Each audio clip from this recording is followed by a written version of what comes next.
Un encuentro con su palabra, porque secase la hierba, marchitase la flor, mas la palabra de Dios permanece para siempre. Con ustedes, el doctor José Ricardo Arias Quintero.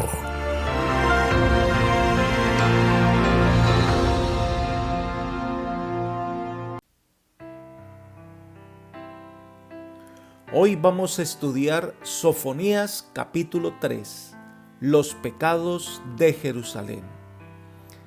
Oremos. Amante y bondadoso Dios, alabado y glorificado sea tu santo nombre.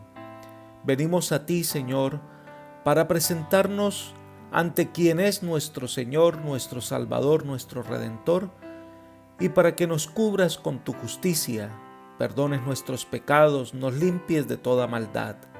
Gracias, Señor, por tener tanta paciencia con nosotros. Queremos en este momento abrir tu palabra, estudiarla, y para ello necesitamos la iluminación de tu Santo Espíritu para poder entender el mensaje que tienes para nosotros hoy. Gracias, Señor, por escucharnos y otorgarnos tu bendición, lo pedimos en Jesús. Amén. Al estudiar el capítulo 2 de Sofonías, después del llamado de Dios con el triple buscar y pronunciar el juicio de Dios contra las naciones vecinas que estaban llenas de orgullo y que se burlaron del mal tiempo por el que pasaba Israel, pues ahora el Señor pasa revista sobre los pecados de su pueblo. El Señor contradiría su propio sistema de justicia si pasara por alto el hecho de que su pueblo está cometiendo la misma clase de pecados. No sería justo de su parte si castigara los pecados de las naciones vecinas y dejara ir libre a su pueblo porque su maldad no la tomaría en cuenta. Entonces, es tan terrible el pecado de Israel que no se podía distinguir de las naciones idólatras que lo rodeaban. Por eso el Señor tendría también que examinar la vida de su pueblo. El capítulo 3 de Sofonías, el Señor hace la lista de las transgresiones de Judá y describe el juicio contra su pueblo, pero termina este libro hablando de restauración y salvación. La primera sección de este capítulo son los versículos 1 al 8, la profecía contra Jerusalén. Leamos los versículos 1 y 2. Ay de la ciudad rebelde, contaminada y opresora. No escuchó la voz ni recibió la corrección, no confió en Jehová ni se acercó a su Dios. El Señor pronuncia un ay contra la ciudad de Jerusalén, a quien describe con 3 calificativos. Es una ciudad rebelde por sus transgresiones a la ley de Dios, contaminada porque se ha apartado de Dios y adora ídolos, y opresora porque oprime a sus propios ciudadanos. Y se dan 4 razones por las cuales Israel ha caído. Número 1, no escuchó la voz, es decir, la voz de Dios tal como se expresa en la ley y como los profetas le hablaron. Número 2, no recibió la corrección. El Señor envió mensajes por sus profetas para el bien de la nación o castigos para que se diera cuenta de su conducta, pero ella no recibió la corrección divina. Número 3, no confió en Jehová. En el tiempo de angustia, con frecuencia Judá esperaba la ayuda de sus aliados extranjeros, de ídolos, pero no confiaba en el Señor. Y número 4, no se acordó de su Dios. Es decir, a pesar de la condición del castigo inminente, no buscó al Señor, no escuchó sus advertencias y no vino para pedir perdón. Le dio la espalda al Señor. Sigamos con los versículos 3 y 4. Sus príncipes son, en medio de ella, leones rugientes, sus jueces, lobos nocturnos que no dejan ni hueso para la mañana. Sus profetas son altaneros, hombres fraudulentos. Sus sacerdotes contaminaron el santuario, falsearon la ley. Los caudillos de Judá devoraban al pueblo como una presa. Estos dirigentes han sido los primeros en delinquir, aprovechándose de su situación social. Se habla de príncipes como leones, los jueces son como lobos nocturnos, los profetas fraudulentos y los sacerdotes contaminaron el santuario. Los profetas falsos se presentan con arrogancia, con mensaje de parte de Dios cuando en realidad eran invenciones suyas para halagar al pueblo. Los sacerdotes, en vez de procurar que el pueblo reciba la ley de Dios, profanan las cosas santas y hacen de las cosas sagradas como un medio de lucro personal. Estos son los mayores culpables del mal que aqueja al pueblo de Israel. Sigamos con el versículo 5. Jehová es justo en medio de ella, no cometerá iniquidad.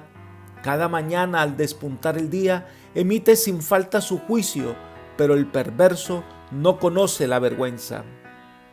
Frente a la conducta provocadora del pueblo, el profeta presenta el proceder de Dios, siendo siempre justo.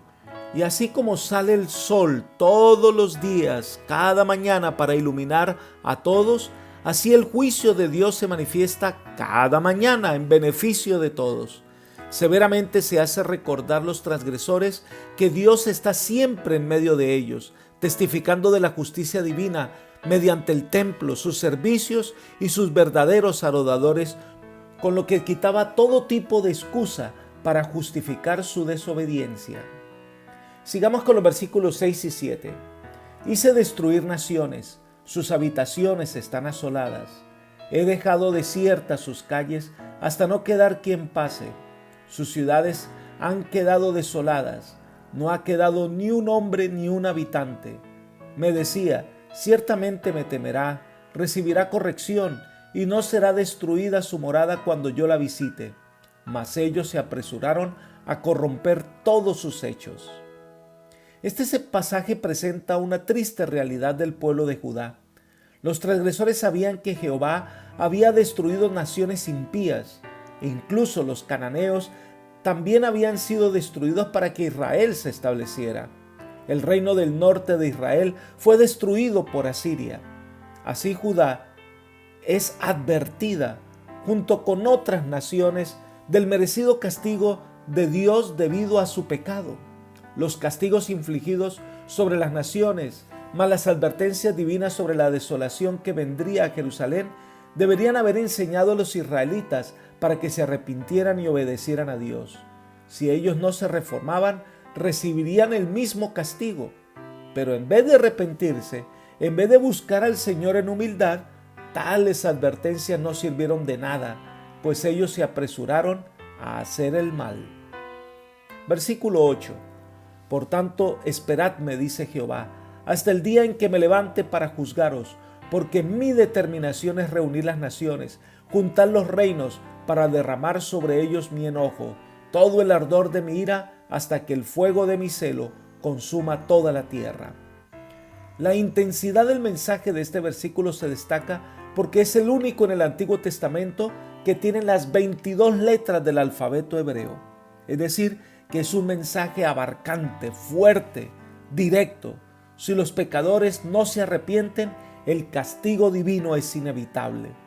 Llegará el día, el momento solemne en que el Señor se levantará como testigo contra los pecadores, y entonces será el día de la ira divina, y Judá y Jerusalén también participarán de ese juicio que le vendrá a las naciones de la tierra debido a su rebeldía, a su maldad.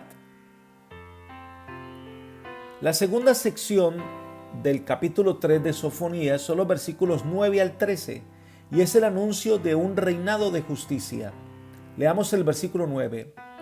En aquel tiempo devolveré yo a los pueblos pureza de labios, para que todos invoquen el nombre de Jehová, para que le sirvan de común consentimiento. El pasaje indica claramente un tiempo de restauración para Israel. Después del juicio, después de que iba a destruir a todas las naciones y que iba a acabar con la rebeldía, la maldad, la transgresión, ahora viene una promesa de vida. No importa de qué nación o lengua fueran, todos los que se unieran con Israel para adorar al Señor verdadero, hablarán con pureza de labios, no más contaminados por la idolatría en cualquiera de sus formas. Ahora vendrán de corazón, alabarán y glorificarán al Señor. Versículos 10 y 11. de la región más allá de los ríos de Etiopía, me suplicarán. La hija de mis esparcidos traerá mi ofrenda. En aquel día no serás avergonzada por ninguna de las obras con que te rebelaste contra mí, porque entonces quitaré de en medio de ti a los que se alegraban con soberbia, y nunca más te ensoberbecerás en mi santo monte. Las naciones que se ubican más allá de Etiopía, es decir, los confines más apartados de la tierra, estas naciones esparcidas vendrán y se unirán con el pueblo de Dios para adorar al Señor. Recuerden que el sentido de misión forma parte del pacto. Dios quiere alcanzar a todo el mundo, y entonces se enfatiza que en aquel día Dios restaurará. El profeta anticipa un tiempo cuando los hijos del Señor les servirán sinceramente y de corazón. En ese mismo tiempo serán destruidos todos los soberbios que hicieron su voluntad y no confiaron en el Señor. Los errores del pasado ya no serán parte de la experiencia de un pueblo restaurado. Sigamos leyendo los versículos 12 y 13. Y dejaré en medio de ti un pueblo humilde y pobre, el cual confiará en el nombre de Jehová. El resto de Israel no hará injusticia, ni dirá mentira, ni en boca de ellos se hallará lengua engañosa, porque ellos serán apacentados y reposarán, y no habrá quien los atemorice. Los profetas habían llamado la atención frecuentemente a sus contemporáneos sobre la presunción y el orgullo, porque creían que por ellos mismos se podrían salvar y no confiaron en Dios. Entonces los resultados se dieron naturalmente.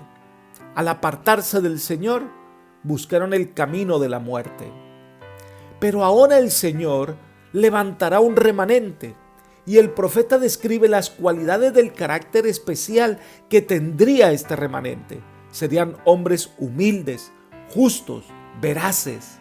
Y el propósito de Dios era que no hubiera entre sus hijos quienes fueran altivos, autosuficientes y vanidosos. Este remanente confiará en el nombre de Jehová. Será el tiempo de restauración de Israel. Es el tiempo en que el verdadero pastor guiará a su pueblo, es decir, a quienes comparará como sus ovejas, a quienes guiará por sendas de justicia.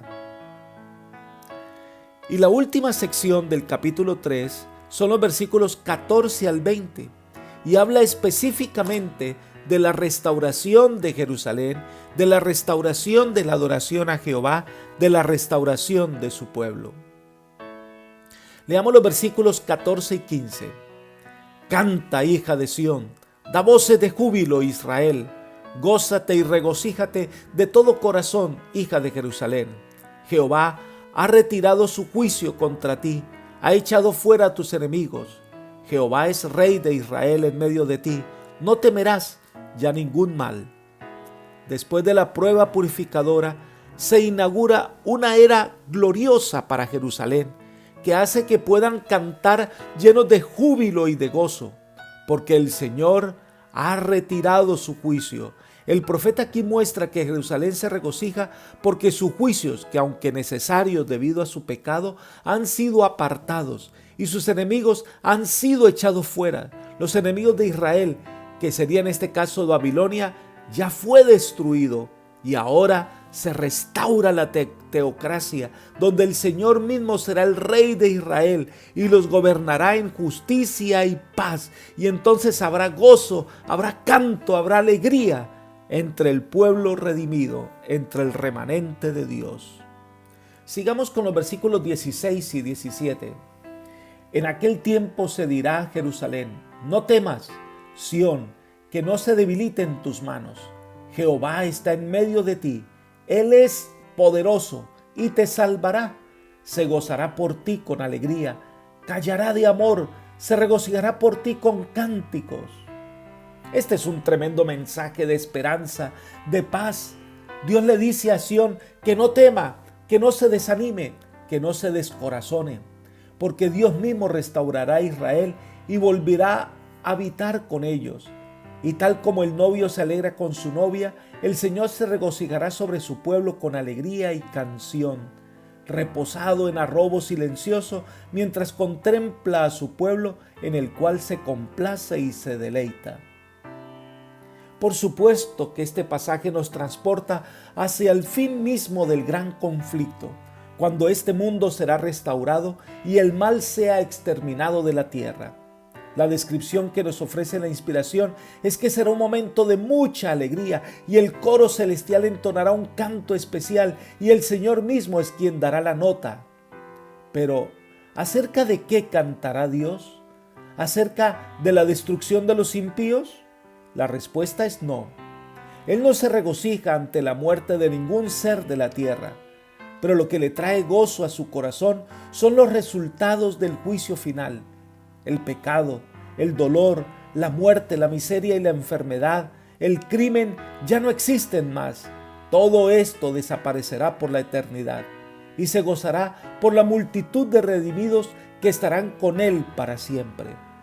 Elena de White nos ofrece, al terminar uno de sus libros, un cuadro inspirador de cómo será ese momento.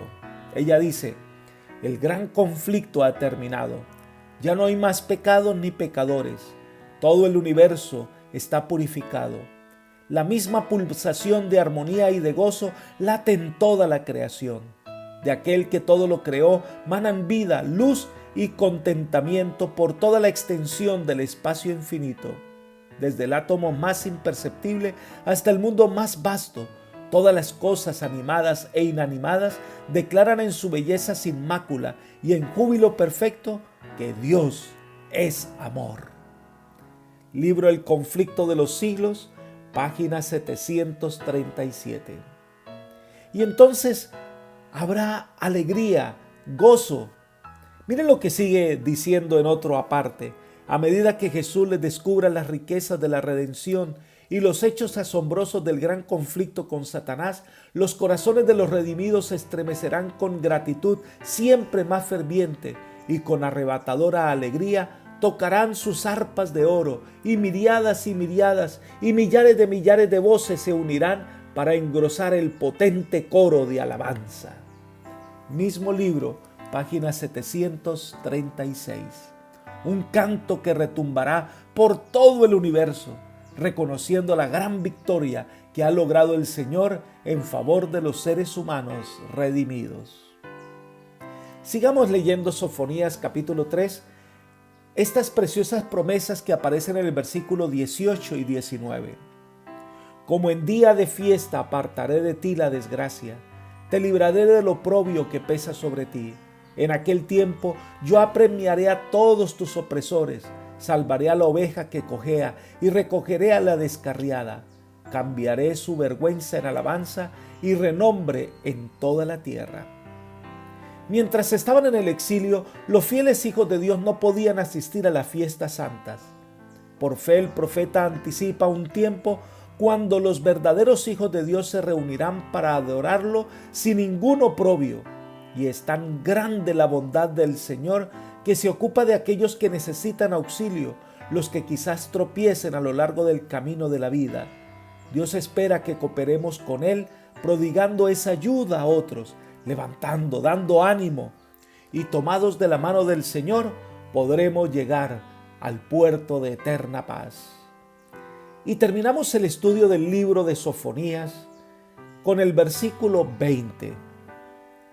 Las palabras del profeta son: en aquel tiempo yo os traeré, en aquel tiempo os reuniré y os daré renombre y fama entre todos los pueblos de la tierra, cuando levante vuestro cautiverio ante vuestros propios ojos, dice Jehová. El profeta termina su libro con un cuadro glorioso de promesas que hace para resaltar el día futuro de la restauración después del cautiverio babilónico. Sería el pueblo de Israel una nación reconocida entre todos los pueblos de la tierra. Dios quería que Israel recibiera la máxima alabanza entre todos los pueblos, que reconocieran en él la obra del Eterno, que hace que Israel renaciera como nación. Pero lamentablemente Israel no vivió a la altura de sus posibilidades, y esas gloriosas promesas solo se cumplirán plenamente mediante la iglesia redimida del Señor. Y entonces termina este libro con la última frase que pronuncia el profeta. Esto es lo que dice Jehová. Aquí confirma la certeza del mensaje. El profeta ha hablado en nombre del Señor. Descansa la fe en el infalible propósito que el Señor ha expresado en su palabra. Confianza plena en Dios. El Señor ha hablado. Debemos escuchar y atender a su voz. Apreciado amigo y hermano, este libro es un llamado para que cada uno pueda venir al Señor antes que sea demasiado tarde. Los planes que Dios tiene son maravillosos, exceden nuestra imaginación. El tiempo en que Jesús hará su obra será un tiempo especial de salvación. Pero cada uno de nosotros hoy debe venir al Señor, debe entregar su vida a Él, debe aprender a caminar humildemente a su lado. Y la victoria está asegurada. Hoy es el día de tomar esa gran decisión y de rendirnos completamente al Señor. Que el eterno y poderoso Dios te bendiga, te guarde y te guíe por la senda de justicia y de paz. Es mi oración por ti. Amén.